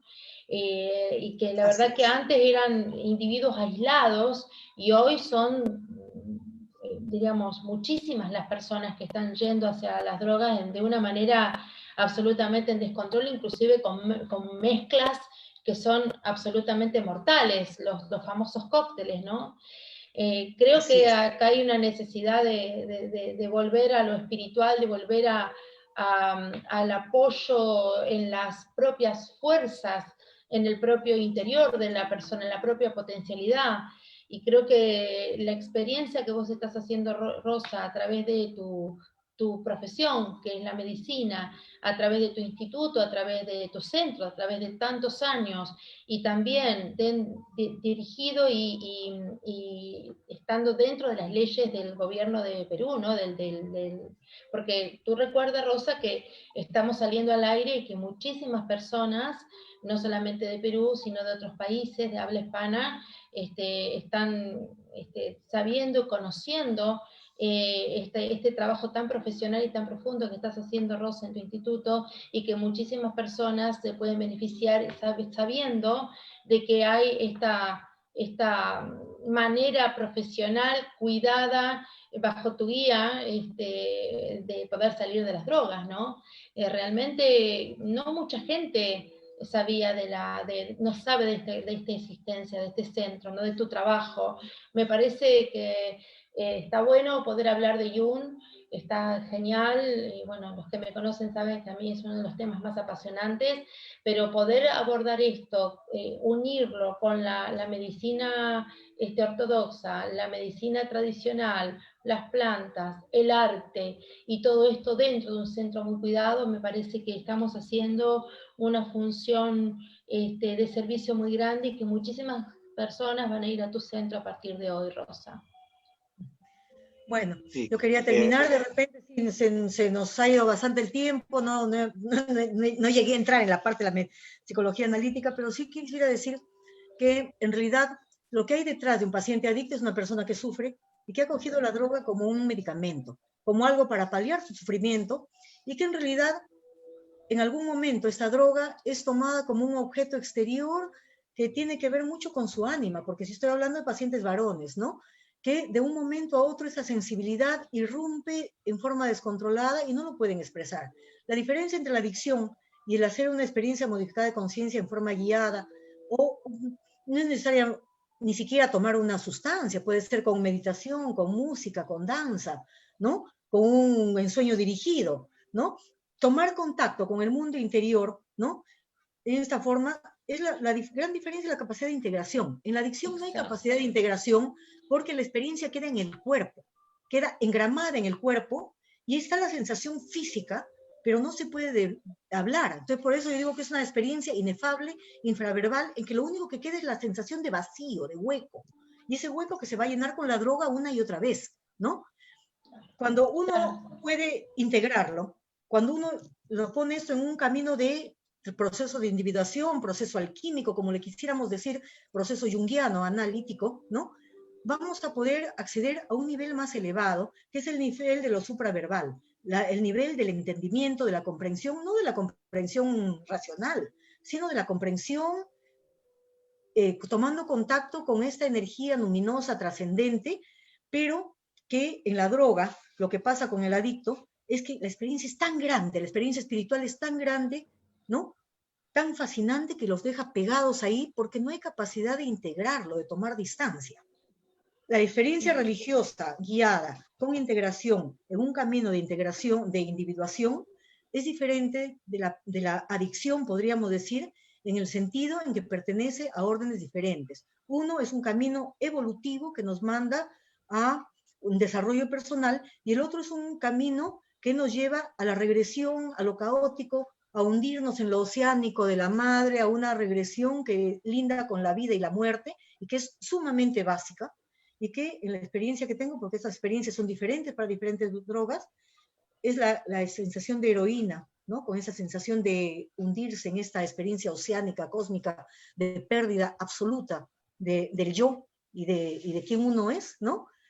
Lo que lleva más a esta tendencia tanática, podríamos decir que generalmente termina en muerte, pues va a terminar en muerte de todas maneras, ¿no? Claro, Entonces, bueno, yo creo que llego ahí hasta el PowerPoint. Estamos, no, creo que Rosa, mitad, te queremos comentar con Jorge que nos están avisando que está hermosa la entrevista, que lo que estás diciendo es muy importante y tenemos un tiempo más. Así ¿sí? que ponemos vamos a pasarlo rápido. Sí. Bueno, ahí hay varias definiciones de adicción. Freud, uno de los primeros que le estudió Yo creo que es interesante tomar en cuenta los que estudian el fenómeno de adicción desde la vivencia propia. Eso es mucho más válido, ¿no? No voy a hablar de la nariz de plata de Jung porque no quiero herir susceptibilidades ni nada, de Freud, ¿no? Pero es válida. La experiencia personal es lo que más nos puede imbuir, ¿no? En comprender la experiencia, porque la mayor parte de estudios, de trabajo que se hacen sobre adicciones, ¿no? Es desde el lugar de observador, ¿no? Y entonces se habla de la parte física, de la parte culpabilidad, de la parte legal, la parte, digamos, vicio, entre comillas, pero se entra muy poco en el mundo de adentro de la persona adicta, ¿no? Yo no, la verdad que aparte de café y chocolate no he tenido más contacto con alguna droga, ¿no? En mi vida, pero sí con los estados modificados de conciencia, pero estados modificados de conciencia que permiten la integración, ¿no? Y dentro de todos estos estudiantes de las adicciones, digamos, es Jung el que ha tocado la parte espiritual y que es la parte central, fundamental de la experiencia toxicománica, porque el adicto no es solamente la adicción física, no es solamente la parte social, hay una parte que va más allá, ¿no? La parte arquetípica que tiene que ver con el mal de sociedad, de que hablábamos antes, ¿no? Es cierto que en las sociedades primitivas había espacios iniciáticos, espacios en que los jóvenes hacían el paso de niño a adulto, ¿no? Y que conocían sus ancestros y que conocían lo que venía después y que se conocían. Ahora la sociedad aparte tenían una relación mucho más profunda con sus familiares, con los roles familiares, con los roles dentro de una comunidad y con la relación del individuo con la naturaleza, ¿no? Así es, ¿no? Pero esos espacios en la sociedad occidental se han perdido y han sido reemplazados por pseudo rituales iniciáticos, que eso, bueno, pues ir entre un grupo de chicos y tirarse abajo un carro, abollar un carro, o fumar y ponerse todos la misma ropa. Es la búsqueda de pertenencia a una tribu, a una familia, porque son chicos que no tienen eso, ¿no? Ahorita los niños están pues frente a la caja de voz, a la televisión, a la máquina, al celular, todo el tiempo y los padres están trabajando. No hay ese aprendizaje, esa transmisión del oficio inclusive que había antes. Acá todavía en el campo, todavía el campesino va a cultivar con su hijo al costado y mientras cultiva conversan de algo, siquiera se acuerda de las cosas de antes. Pero cuando yo trabajo, por ejemplo, en psicogenealogía con pacientes que vienen de Europa, muchas veces con la justa se acuerdan el apodo de la abuela, no saben ni siquiera su verdadero nombre. Se ha perdido el vínculo. Entonces, si uno no sabe de dónde viene, ¿cómo puede saber a dónde va y quién es? ¿No? Exactamente. Entonces, bueno, entonces Jung nos dice que, hablamos con máscaras también, que es la máscara, o sea, lo que pertenece al mundo social, lo que va a mediatizar el yo y el mundo de afuera, lo que va a permitir que el paciente busque aprobación o que asucie al otro cuando también tiene que defenderse. Esas máscaras que pueden atraer al otro o pueden defender del otro, ¿no? Son lo que usa el paciente en la vida cotidiana, ¿no? Para defenderse, porque finalmente el paciente adicto es tan sensible y tiene un yo tan chiquito, tan poco afirmado, que necesita parapetarse detrás de una persona que dé la ilusión de fuerte. Entonces, si está en un medio hostil, su máscara va a ser una máscara horrorosa, diabólica, como para que mantenga a raya a todos los demás y lo pueda proteger.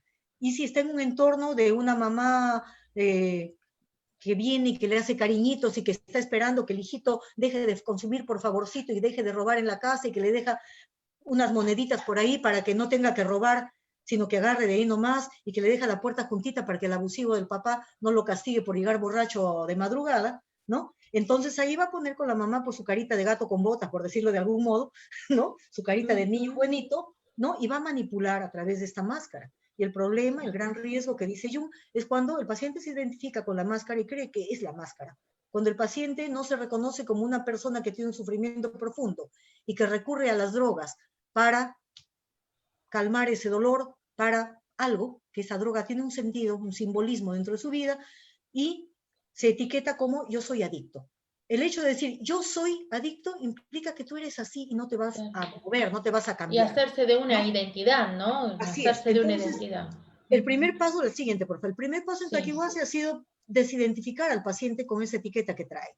Tú eres una persona que por X motivos consumes drogas, ¿no? Y así como has decidido consumir drogas, también puedes decidir dejar de consumir. Eso es restituirle su responsabilidad y separarlo, ¿no? La persona adicta, con la máscara adicta es uno, pero la persona real es otra. Entonces, esa separación es fundamental, ¿no?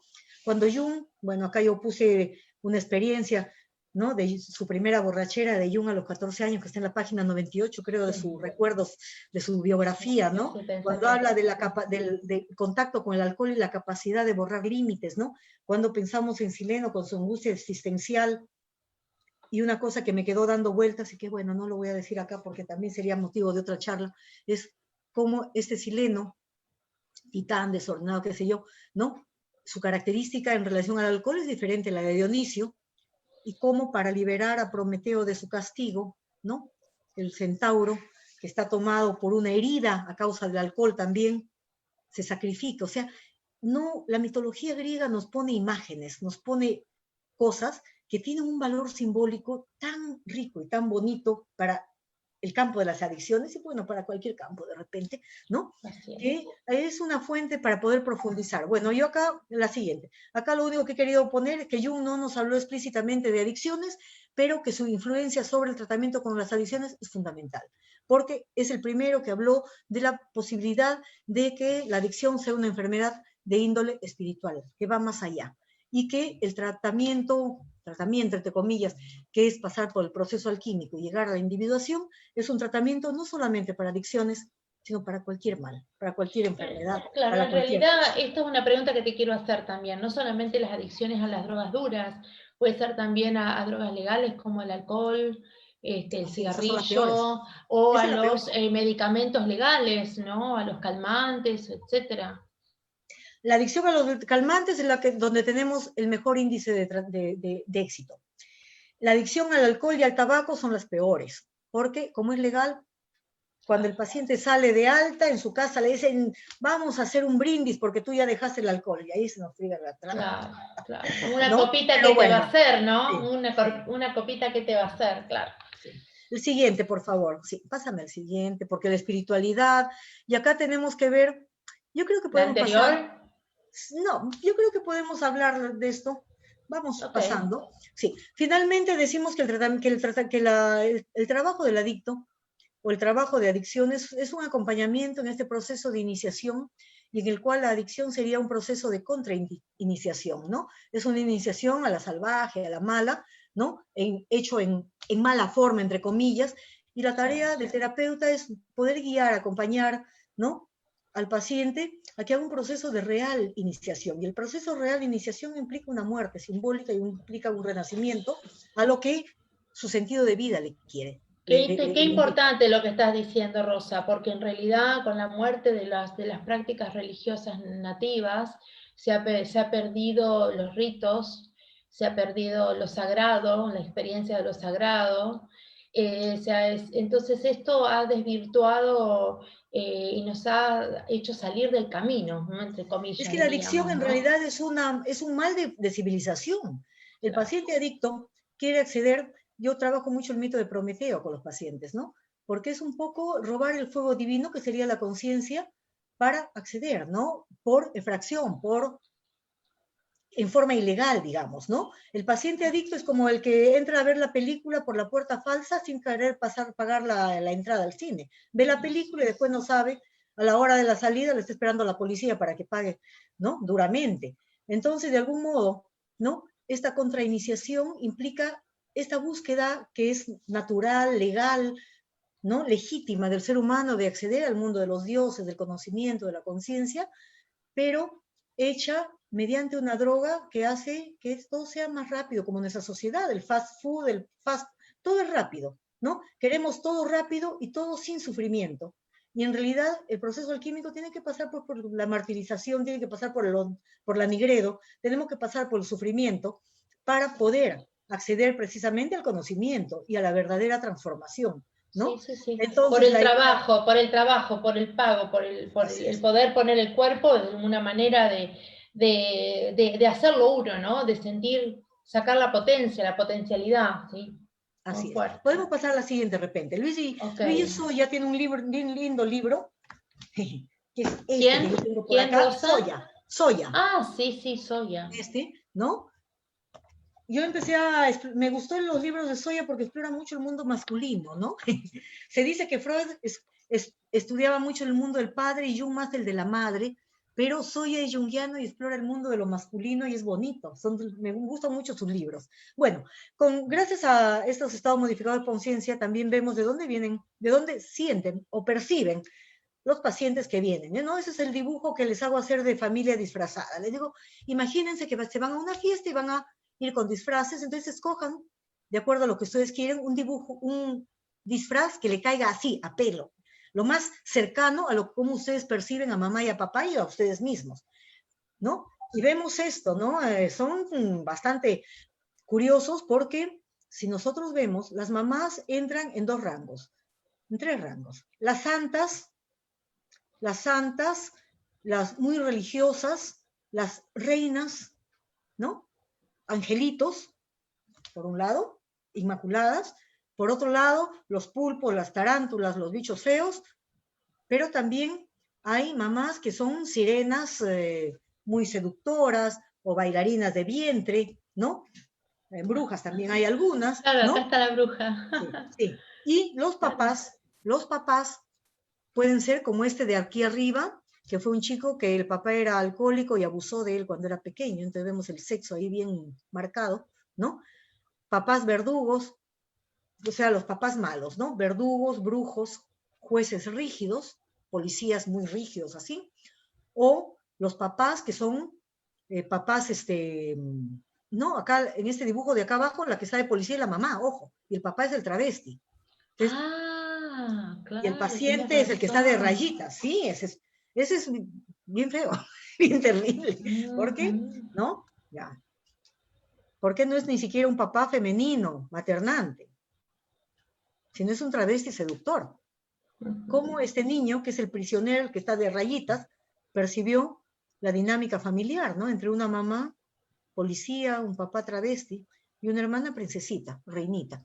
Pero bueno, decía, los papás entran en dos grupos grandes, tres grupos grandes. Uno, el de los fantasmas y hombres invisibles, que son muy frecuentes.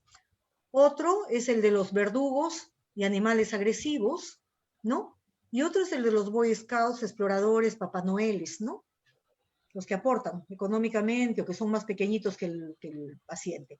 Y el paciente es el héroe que va a tener que restablecer la familia, el orden en la familia disfuncional, pero curiosamente casi siempre los pacientes son prisioneros, esclavos o son animalitos simpáticos, ¿no? Pero que a veces tienen algún rol agresivo. Podemos pasar al siguiente. Vemos aquí arriba, por ejemplo, la madre es una tarántula, Viuda negra todavía tiene una mancha roja en el vientre. Sí, sí. El hermano es el héroe. Este es el chico el que está en el skate, es el paciente. Y el papá es un más chiquito, ¿no? Un Boy Scout, creo. La siguiente, por favor. Y La sin siguiente. rostro. Sí, sí, y sin rostro. Bueno, ya tenemos otro grupo, ¿no?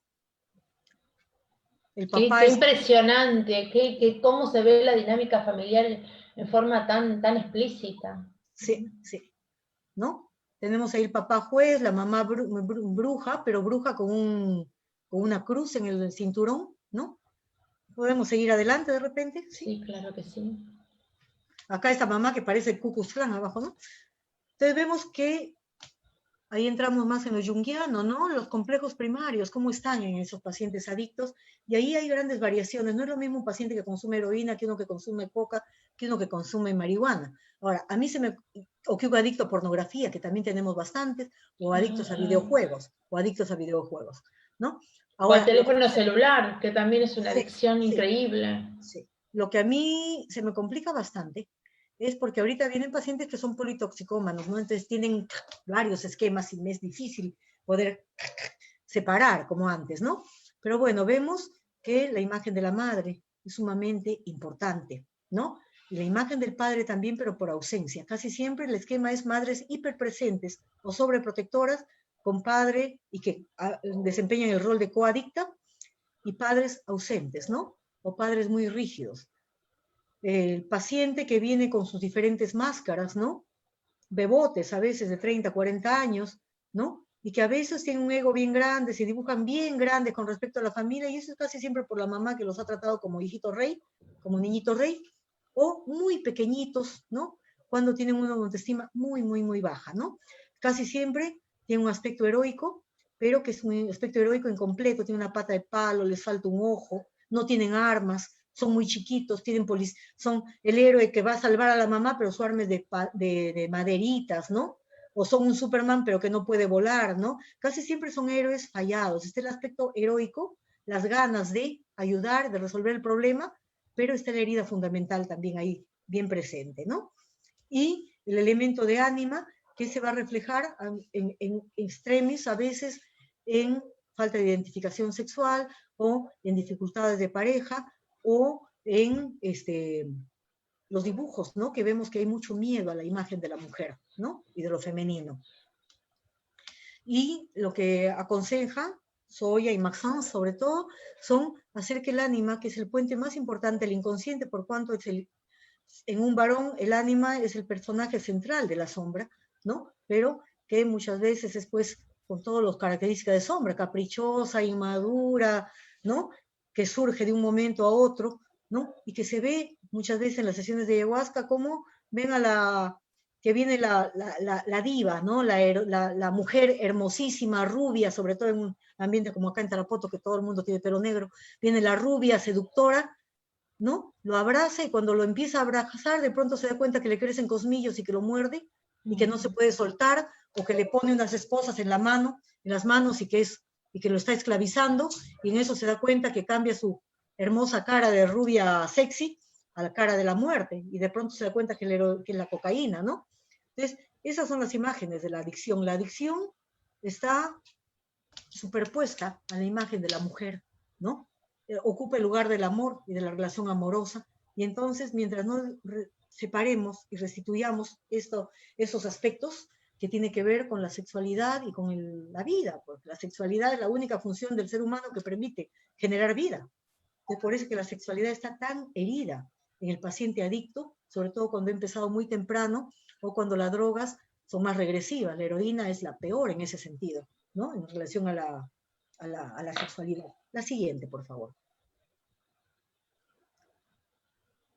Aquí. Bueno. ¿Siguiente, Rosa, o que nos quedamos aquí? La siguiente, sí, la siguiente. Vemos que la droga es interesante verla como símbolo. ¿Qué cosa simboliza la droga? ¿Qué cosa es la droga? ¿Cómo aparecen los sueños? ¿Qué sientes con la droga? ¿A qué cosa te hace recordar la droga? ¿Qué cosa te tiene que enseñar la droga? ¿No? Y yo creo que eso es una cosa fundamental también en la la psicología analítica, ¿no? No culpabilizar, no tratar de pelear contra la droga, sino integrarla. Esa droga, ¿para qué la admitís en tu vida? ¿Por qué le diste permiso? ¿Por qué la llamaste? ¿Por qué ocupa el lugar de medicina y de qué dolor profundo te está salvando? La siguiente, por favor. La siguiente. Sí, yo creo que podemos pasar esta, si yo la... ¿No? Ese es un dibujo de un chico que usaba morfina, ¿no? Y que casi siempre soñaba que se escapaba de Taquihuasi para ir a sacar golosinas de esas máquinas tragamonedas, de esas máquinas que se le mete la monedita y salen monedas, y salen salen dulces. Eso no hay en Tarapoto, pero él venía de Estados Unidos. Y soñaba eso. Y cuando yo le decía, ¿y por qué quieres tanto esos dulcecitos? Le digo, ¿no te parece muy infantil? Sí, me dice, pero es que también cuando sueño esos dulcecitos, yo tengo ganas de usar morfina, ¿no? ¿Por qué? Y me dijo esto, ¿no? Le digo, ¿para qué te sirve la morfina?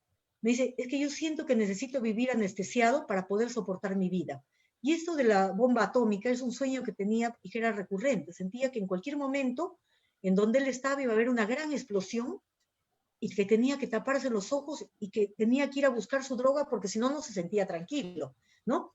Y esto, el dibujo ahí es un niño de 7, 8 años. Y a los 7, 8 años ese chico fue secuestrado, aparentemente fue utilizado en un ritual que no se sabe qué fue, pero él piensa que fue, que participó, tenía unos vecinos que pertenecían a una secta satánica, y él desapareció de su casa por un día, y después apareció en el jardín de su casa drogado, dormido. Tenía 7, 8 años. No tenía, la mamá lo llevó al médico, no había sido violado ni abusado sexualmente, pero él entre sueños se acordaba que había sido desnudado y puesto en una cama y que habían rezado encima de él. Entonces, supuestamente había sido expuesto a un ritual satánico o algo así, pero él no sabía, no sabe, ¿no? Pero, ¿no? Cada vez que está con morfina, bueno, él sentía angustia de separación, tenía muchos sueños de angustia de que salía de su casa, que se lo llevaban. Cuando vino a la consulta a Taquihuasi tenía 29 años, casi 30, pero en sus sueños era niño. Y tenía esa separación y ese miedo de que lo estaban... El sueño, su peor terror en los sueños era de que él dormía en un sitio y despertaba en otro y no sabía qué había pasado. Y que era el símil de esa imagen, pues de lo que le pasó a los 8 años. Y ahí, cuando se despertaba, sentía que estallaba la bomba. Y despertaba con ganas de consumir. Entonces, podemos ver ahí que lo simbólico es anestesiar este dolor o este recuerdo y este miedo, esa angustia que él tiene, ¿no? Y ese es el rol de la droga en su vida. La siguiente, por favor. Entonces, bueno, si podemos ver que la droga es un símbolo alrededor del cual se ha estructurado su personalidad o una de sus personalidades, porque hay, ¿no?, psicólogos que dicen que la personalidad adicta es una, que el adicto tiene múltiples personalidades. Una es la central y la personalidad de adicta es otra que está tomada por la sombra. Eso es lo que dice Schoen, ¿no? Entonces vemos que la droga como signo, si exploramos la droga como símbolo estructurante, podemos irla separando también de aquello que simboliza y podemos hacer que el paciente vaya pudiendo tomar distancia, ¿no?, de esto que lo ata a la droga precisamente. Y eso lo podemos hacer a través de los dibujos, a través de los sueños y tratando de que él identifique todas estas múltiples facetas simbólicas que tiene la droga y conforme va separando cada una, le va quitando peso, ¿no? La siguiente. Sí. Entonces, bueno, eso lo podemos pasar por alto, son las teorías de Schoen sobre la conducta adictiva, ¿no? Las etapas del desarrollo de la adicción, eso se puede ver en cualquier lugar. Podemos seguir pasando, es decir, que hay una secuencia, ¿no? Y esas son máscaras que trabajan los pacientes y en que lo primero que hacemos es reforzar su yo, ¿no? Tratando de trabajar todas sus características positivas y de que descubran también los hábitos, características negativas, y hacen 2 máscaras. Esas máscaras yo las empecé a trabajar cuando no había hecho formación junguiana, ¿ya? Así que, por favor, no criticar mucho. Entonces, lo que hacíamos era hacer una máscara negativa, una máscara negativa en que ponían todo aquello que era lo negativo y otra máscara positiva. Ahorita, a la luz ya de mis más conocimientos junguianos, ya estoy haciendo una máscara integral en que integramos las 2 cosas. Pero lo que hacíamos era hacer la separación porque era importante que ellos también, al comienzo empezamos con lo positivo, que ellos se fortalezcan en el sentido de que no son solamente pues el pobrecito que va y se droga por ahí, sino que también son artistas, que también son buenos, son compasivos, y que se puedan fortalecer en cuanto a su ego para con esa fuerza puedan confrontar todo lo negativo que han hecho. O sea, el trabajo es primero lo positivo y después recién podemos empezar a tantear la sombra, ¿no? A poder tomar contacto con la sombra. El siguiente, por favor. Y sobre todo a separar estos aspectos negativos, aspectos positivos, ¿no? Esas son máscaras positivas, que es lo mejor, diríamos máscaras del self, lo que ellos aspiran, a lo mejor de cada uno de ellos. La fuerza lenta, 1000 sueños a realizar, qué belleza esa, ¿no? ¿No?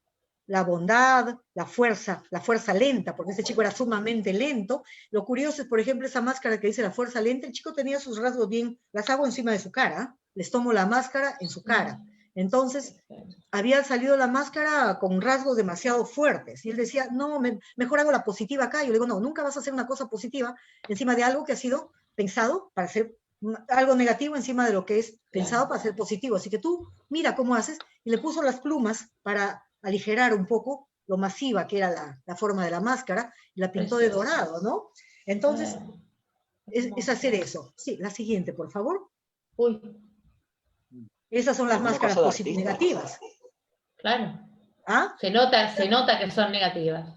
Claro, y lo negativo tiene mucho más fuerza y mueve más que lo positivo, porque lo positivo es lo zen, lo que no nos deja un recuerdo grabado a fuego en la piel, ¿no? Pero lo negativo, ¿no? Es terrible, ¿no? Por ejemplo, ese de arriba que hizo el diablo inconcluso, inclusive ahí dentro de eso que es inconcluso, es aterrador, ¿no? Es perdón, puse el dedo mal y toqué para... Perdón, discúlpame, Rosa. No. Bueno, esas son las máscaras negativas, ¿no? Entonces, ¿cómo jugar con eso, no? Tú no eres esto. Eso es lo que tú usas cuando estás poseído por la sombra. Esa es la máscara de tu sombra, por decirlo de algún modo. Y hay elementos ahí que son creativos, que son buenos y que te pueden ayudar. Y tú lo has usado para defenderte. O sea, lo que queremos es restituir, porque inclusive hacemos un ritual de agradecimiento a la droga que han consumido y de separación. Le decimos, bueno, pues yo decidí usarte a tal edad y te agradezco porque gracias a ti no he pasado dolor en tal y tal situación, pero ahora que he descubierto otros recursos, yo creo que ya no te voy a necesitar, así que te dejo ir. Ese es eso, ¿no? Es eso un poco el agradecimiento a la sombra también, porque la sombra, cuando uno comienza a trabajarla y a darse cuenta, nos brinda un gran servicio.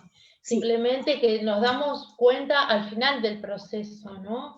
De que nos ha de alguna manera defendido o nos venía a decir algo de nosotros y que este diálogo con imágenes nosotros no lo podíamos comprender o a través de un acto, ¿no? Rosa, qué impecable, qué fuerte este trabajo.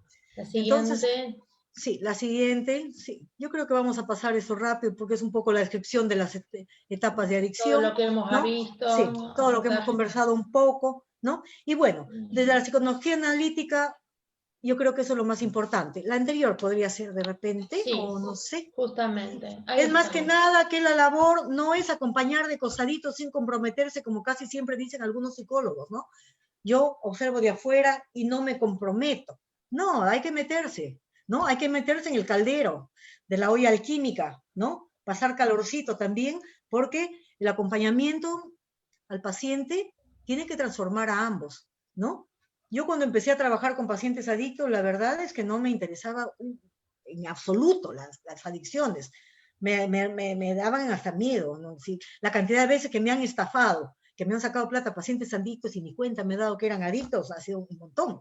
Pero uno se transforma, ¿no? Hay aspectos donde un paciente hace un dibujo y yo me veo reflejada y, uy, eso me sirve para trabajar mis cosas también, ¿no? Entonces, la meta de Jung decimos, es esto, ¿no? Solo un sujeto puede ayudar a otro sujeto y en este proceso del trabajo y del caminar por este mundo, nos acompañamos. Nos acompañamos. No es que yo sé más y yo te voy a guiar, ¿no? A veces, como digo, un paciente adicto me dice una cosa que me echa luces y que me alumbra el camino a mí, ¿no? Entonces, es eso, ¿no? No podemos estar diciendo que estamos en neutro. En neutro se pone el paciente para poder tomar distancia y empezar su trabajo. Pero uno tiene que estar en marcha y acompañando codo a codo, al costadito, en la misma olla, en el mismo lugar que el paciente. Y por eso es que nosotros también tomamos ayahuasca con el paciente. No es que le damos y lo vemos cómo ellos se transforman o cómo ellos piensan. Todos tomamos, ¿no?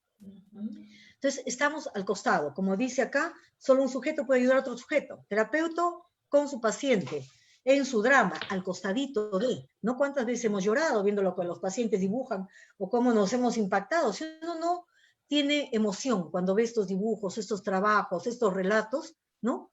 La verdad es que entonces no estamos haciendo mucho. La siguiente, por favor. Yo creo que ya estamos acabando. Sí, entonces, la labor es acompañar, es iniciar con la transferencia. A veces a mí me decían mamá Rosa, todos los pacientes, ¿no? Era la única mujer en esa época. Y yo digo, no, yo no quiero estar jugando a la mamá, ya es suficiente con todos los laberintos que tengo en mi casa, ¿no? Pero la verdad es que hay un momento en que el paciente necesita, ¿no? Necesitamos la transferencia, necesitamos temporalmente asumir el rol, no sé, del yo del paciente, asumir el rol de la mamá del paciente. Los psicólogos necesitan poner límites y asumir el rol del padre del paciente temporalmente, ¿no? Para restituir esa confianza inicial que ha fallado en el paciente y para poder precisamente después empezar el trabajo de diferenciación, de separación, de ver qué cosa es tuyo y qué cosa es mío. Y dentro de este intercambio, ¿no? ¿Cómo te devuelvo tus temas que me estás pasando a mí, ¿no? Sí. Y cómo yo también trabajo con usted. La verdad que el trabajo con la persona adicta es un trabajo de entrega 100%, de mucho compromiso y también de saber cómo hacerlo, de realmente tener conocimiento de lo que se está haciendo. Y de cuidarse para no manipular y no dejarse manipular. Exactamente, tal cual, tal cual. Sí, yo creo que ya estamos acabando. La siguiente, sí. Sí. Entonces, bueno, finalmente, ¿cuál es la tarea de la adicción? La adicción no es por gusto, nos enseña algo, nos tiene que enseñar algo. No está por gusto, igual que cualquier otro síntoma. La adicción es un síntoma, igual que el cáncer o que cualquier otra cosa. Entonces, ¿qué nos quiere decir? ¿Qué nos va a enseñar? ¿Qué simboliza para nosotros? Y bueno, ¿por qué la medicina tradicional o ese tratamiento que estamos puede ayudarnos justamente en adicciones? Porque tenemos a un costado que estamos proponiendo una muerte iniciática, ¿no? Una muerte al ser que fuimos y una transformación, una metanoia completa frente a la conducta ordálica, que es la conducta adictiva, es entrar en la ordalia sin sentido, sin fin.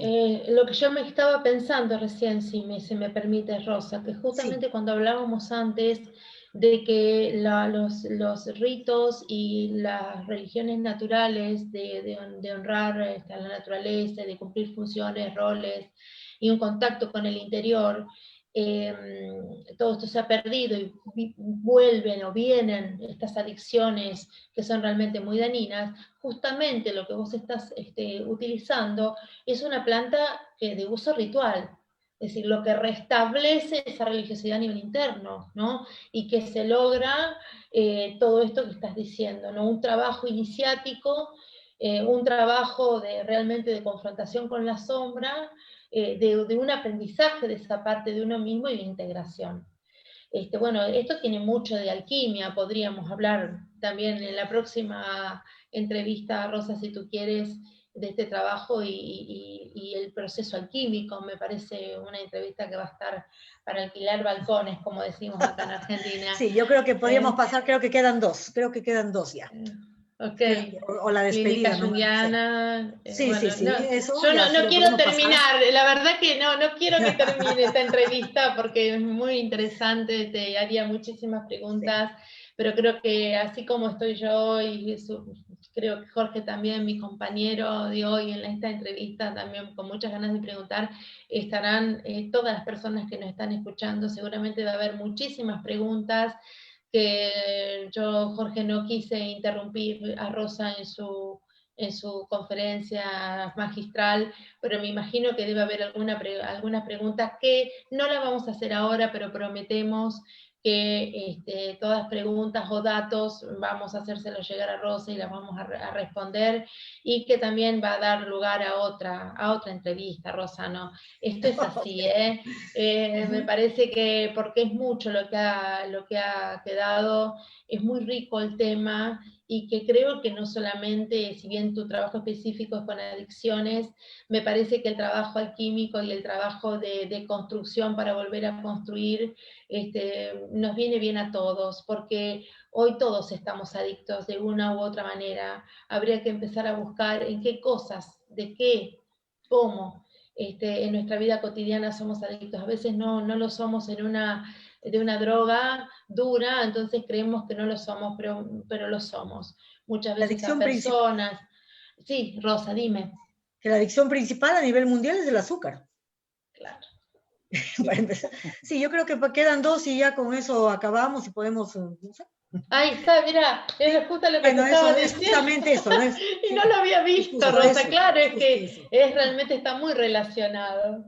Ajá, es eso, justamente, y bueno, vemos la última, creo que ya. Bueno, esto lo dejamos para la próxima, Sí. lo del proceso químico Bueno, para la próxima entrevista, y esta es la última.